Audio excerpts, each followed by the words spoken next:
আসসালামু আলাইকুম, সবাইকে ওয়েলকাম জানাচ্ছি। সবার আগে আমি বলে দিচ্ছি যে শেয়ার মার্কেট খুবই রিস্কি একটা জায়গা। কখনোই কোনো ভিডিও, কোনো পোস্ট থেকে ইনফ্লুয়েন্স হবে না।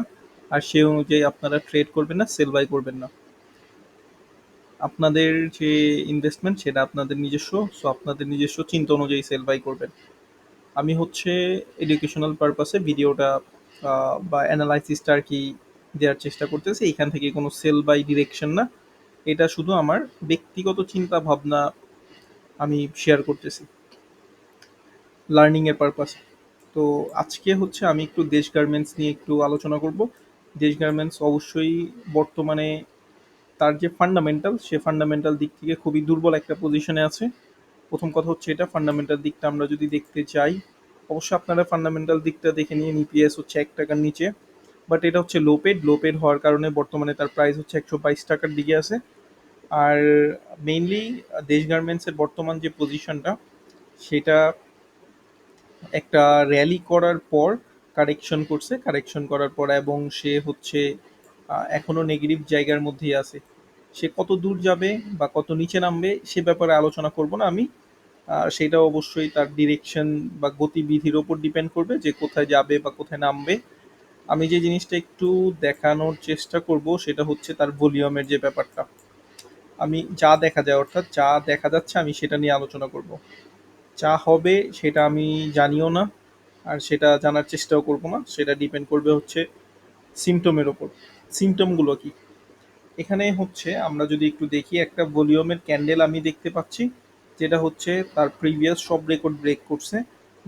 ভলিউমের ক্যান্ডেলটা এক্স্যাক্টলি আমি ডেটটা যদি বলি, 1 সেপ্টেম্বরের দিকে।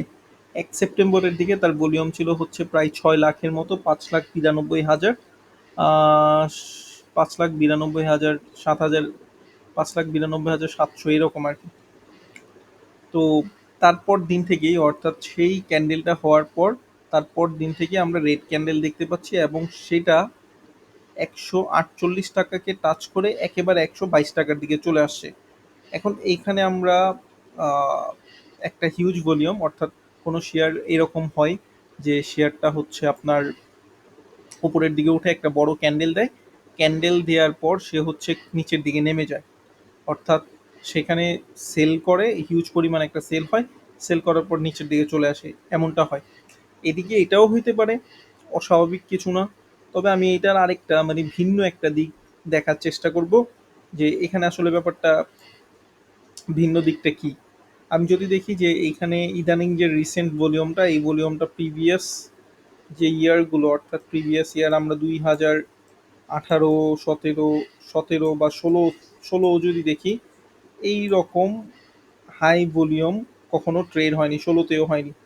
আর তার যে ওই 1 সেপ্টেম্বরের যে ট্রেডটা হয়েছে যে ভলিউমের, সেটাও হয়নি 2017, 18 বা তারও আগে যদি দেখি আমরা 3 ডেজের চার্টে বা 2 ডেজের চার্টে, 2 ডেজের চার্টটা দেখি, 2 ডেজের চার্টেও হয়নি। এখন এই পরিমাণ যে ভলিউম শো করতেছে, এটা কেন করতেছে? হয়তো এখান থেকে হিউজ পরিমাণ সেল হয়েছে যেটা হয়তো নিচের দিকে নামাবে, হইতে পারে এখানে হিউজ পরিমাণ বাই হয়েছে যেটা উপরের দিকে উঠাবে। পরবর্তীতে বোঝা যাবে যে আসলে এই ক্যান্ডেলটার মধ্যে সেল হয়েছিল নাকি বাই হয়েছিল।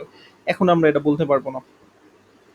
তবে যেটা দেখার বিষয় সেটা হচ্ছে যে এখানে হিউজ পরিমাণ ট্রেড হয়েছে, অ্যান্ড হচ্ছে যার প্রিভিয়াস ইয়ারগুলোর মধ্যে এরকম ট্রেড হয়নি। ওকে, এই হচ্ছে ভলিউমের ব্যাপারটা ক্লিয়ার করলাম।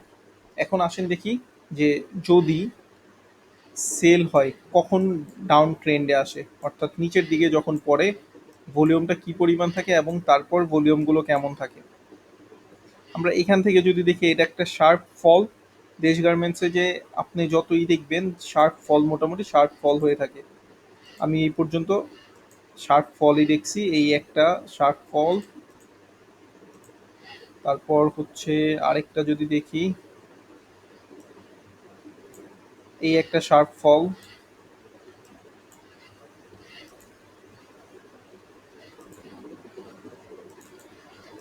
অর্থাৎ এই পরিমাণ যে ফলগুলা হইছে এটা কিন্তু অল্প দিনের মাথায়, অর্থাৎ 10-12 দিন বা 15 দিনের ক্যান্ডেলের মধ্যে মোটামুটি এই ফলগুলা হয়ে যাওয়ার কথা। আমরা একটু ক্যান্ডেলটা বিবেচনা করে দেখি যে কি পরিমাণ কত দিনের মাথায় আর কি ফলগুলা হইছে।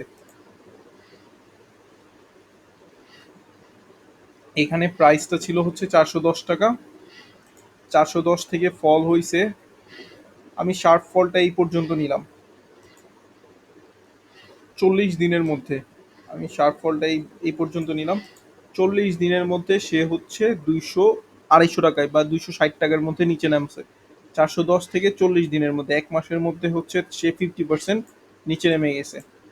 আমরা যদি সেকেন্ড আরেকটা ফল দেখি, শার্প ফল যেটা, অর্থাৎ একটা র্যালি করার পর সে আবার ফল করছে, একটা র্যালি করছে তারপর আবার শার্প ফল করছে, এইটা যদি দেখি কত দিনের মাথায়, এটা হচ্ছে 34 দিন, অর্থাৎ 1 মাসের মধ্যে 288 টাকা ছিল। এখানে একটা র্যালি করছে, অর্থাৎ র্যালিটা করছে হচ্ছে 177 থেকে 200 পর্যন্ত, 288 পর্যন্ত। এরপর আবার ফল করছে 1 মাসের মধ্যে 150-এর দিকে নেমে গেছে, অর্থাৎ যতটুকু ছিল ততটুকু নামছে। শার্প ফলটা 1 মাসের মধ্যে শার্প ফল হয়েছে। ঠিক এই জায়গাতেও এই শার্প ফলটা হয়েছে, এখানে একটা র্যালি করে উঠছে, দেন আবার এখান থেকে আবার নিচে নামছে। তো এই দুইটা শার্ট ফল আমরা পাইছি, আরো আছে। আচ্ছা, আর আপাতত পাচ্ছি না। আর বাকি এখানে সাইডওয়েজের নিচে নামছে, আবার সাইডওয়েজের উপরে উঠছে, র্যালি না। এখানে একটা ছোট র্যালি করছিল, অর্থাৎ 65 টাকা থেকে 100%-এর র্যালি, বাট ওই রকম 200-250 টাকার দিকে এখনো যায় নাই। যাবে নাকি আমি সেটা বলতেছি না, বাট 65 বা 70 থেকে মেবি এটা উঠছিল, হ্যাঁ 62 টাকা থেকে 130 টাকা, প্রায় 100% র্যালি করছে। র্যালি করার পর সে 150 পর্যন্ত গেছে। 50-এ যাওয়ার পর এখনো হচ্ছে ফল করে নাই, হইতে পারে ফল সামনে করবে। এইখানে কতদিন, 40 দিন না কয়দিন হয়েছে আমরা একটু দেখবো।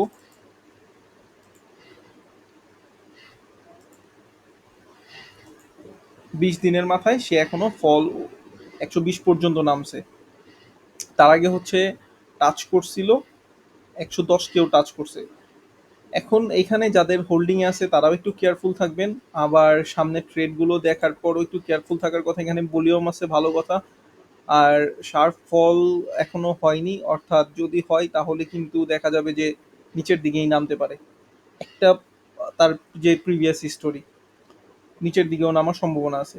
আরেকটা বিষয় হচ্ছে যে নিচের দিকে কখন নামছিল, যখন 400 টাকার দিকে একবার গেছিল, আর যখন হচ্ছে 250 টাকার দিকে গেছিল, 288 টাকার দিকে গেছিল, অর্থাৎ এই জায়গা থেকে 106 টাকা থেকে র্যালি করছিল প্রায় 285 পর্যন্ত, তারপর 150 টাকার দিকে নামছে, তারপর শার্ট ফলটা হয়েছে। সো এখন দেখার বিষয় যে এখানে নেক্সট কি করে। আমি জানি না নেক্সট কি করবি। 65 টাকা থেকে 130 পর্যন্ত গেছে, তারপর এখানে দেখাচ্ছে কনসলিডেশন বা কারেকশন, টাইম কারেকশন। এখান থেকে শার্ট ফল এখনো আসে নাই, র্যালি হয়েছে বাট শার্ট ফল এখনো আসে নাই। যদি শার্ট ফল এখানে আসে তাহলে আবার 65 টাকার দিকে বা 100 টাকার দিকে নামতে পারে, কিন্তু আমি মনে করি না যে নামবে, কারণ হচ্ছে সে লো পেড শেয়ার, আর বর্তমানে মার্কেটে লো পেড শেয়ারগুলো একটু মোটামুটি ভালোই প্রাইজিংয়ে যাচ্ছে। সো এখন এই প্রাইজিংয়ে এটা থাকার কথা বলে আমি মনে করতেছি না। আর এইটা হচ্ছে একটা বিষয়। সেকেন্ড বিষয় হচ্ছে তার ভলিউম। এইটা বাই যদি হয়, যদি ধরেন এটা বাই হয় তাহলে উপরের দিকে যাবে, আর যদি সেল হয় এতদিনে শার্টফল হয়ে যাওয়ার কথা ছিল, বাট টাইম কারেকশন হচ্ছে। আপাতত এইটুকুই, একটু এলোমেলো চিন্তা ভাবনা শেয়ার করলাম। পরবর্তীতে কি হয় সেটা দেখার বিষয়, আমি এখনো জানি না কি হবে, বাট এলোমেলো চিন্তা ভাবনাগুলো একটু শেয়ার করে রাখলাম।